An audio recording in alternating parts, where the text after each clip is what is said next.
There's I've bowled with mixed results for many years without correction, but now the skippers plead. They call for shots in all directions, and yet I do not care as shippers shout on every bowls day. I say no, it's much too hard, I'll do it my way. My skipper gets upset. He uses words, humiliating. The air becomes quite tense. I lose my cool, my concentration.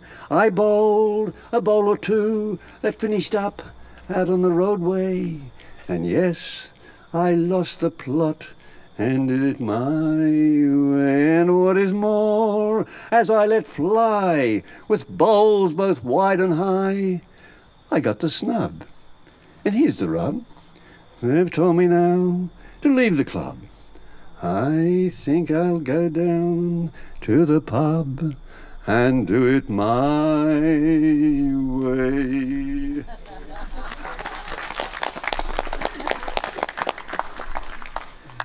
You know, I have travelled around a fair bit to different competitions, and it gives you a nice feeling when you win a competition, or get placed even in a competition, because the talent's very, very strong these days. And if you can get a placing in a competition, you're pretty good, I tell you, these days. But it gives you a nice feeling. But on the other hand, then I go to the nursing home down here in Navarina, and it's when you can go there, that's the second last stop for all those people. And if you don't, and if you can give them some sort of happiness, it makes me feel really good. And after I've been to Navarina, I feel much better than I do if I've won a prize at a poetry competition somewhere. And they're generally very happy, the people there. But I went down the other day, and there were three fellas sitting on the veranda, and they weren't happy, I could see straight away, so I stopped and listened to the conversation. The first fella said, life's miserable, he said. I'm 70 years old, he said, and he said, I get up at 7 o'clock in the morning, he said, and I go and try and have a pee, he said, and I can't, he said. I strain and struggle all day, he said. He said, they've got to catheterise me sometimes, he said, it's a terrible life. Oh, the first fella said, you're just a whinger, he said, I'm 80 years old, he said, and I get up at 8 o'clock in the morning, he said, I go and try and use my bowels, he said, and I can't, he said. I strain and struggle all day, he said. They fill me up with laxatives, he said, and nothing happens, he said. Sometimes I've got a banana, he said, so you've got nothing to worry about. And the third fellow said, well, I'm 90, he said, and I have a pee at 7 o'clock, he said. I use my bowels at 8 o'clock, he said, and I wake up at 9 o'clock.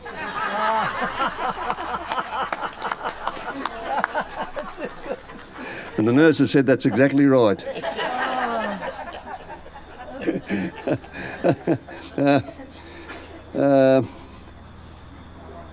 The two ladies on it, you know when you're travelling and you're sitting at the one place for a long time, places your body will go to sleep, and these two ladies were on a long trip, and they still had 50 miles to go, but anyway, one said to the other, oh dear, she said, my bottom's gone to sleep. Her friend said, yes, she said, I thought I heard it snoring.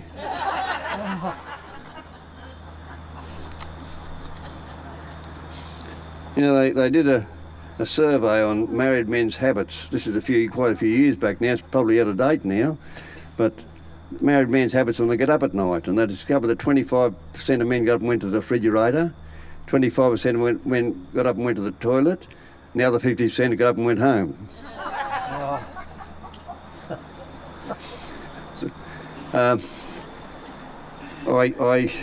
You have some experiences in life, and you might notice I tell you some naughty jokes, but I'll never tell you a dirty joke. I think it's very poor taste to tell dirty jokes. I don't like them. But I followed a chap across the Benalla one day, and he told the most filthy joke I've ever heard told in public, I think.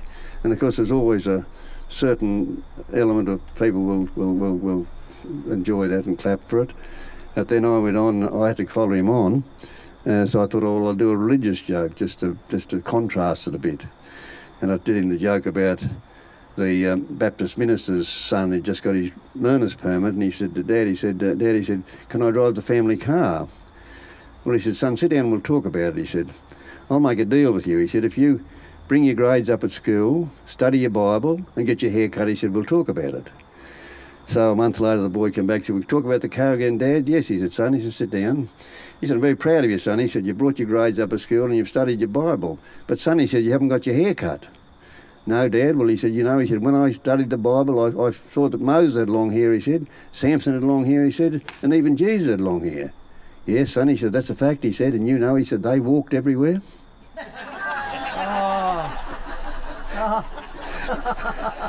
I got quite a clap for that one over there that day. It was such a contrast. I've never forgot it.